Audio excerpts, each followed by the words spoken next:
Je souhaite qu'on aille au bout de l'examen budgétaire et je souhaite que les parlementaires puissent voter sur ce budget.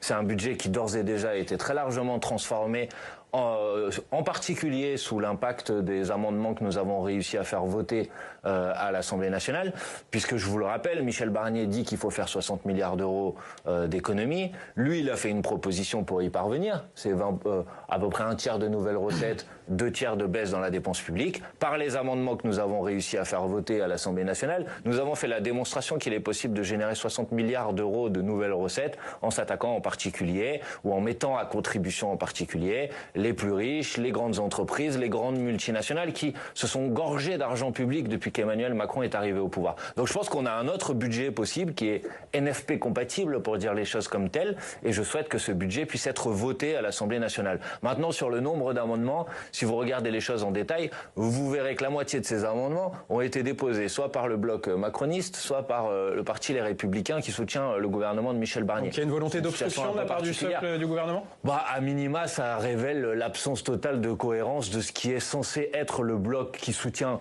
le gouvernement de Michel Barnier. On a quand même assisté à des scènes particulièrement extraordinaires dans lesquelles c'est un amendement déposé par le groupe Les Républicains qui essaye de supprimer un article du budget proposé par Michel Barnier, membre du parti Les Républicains.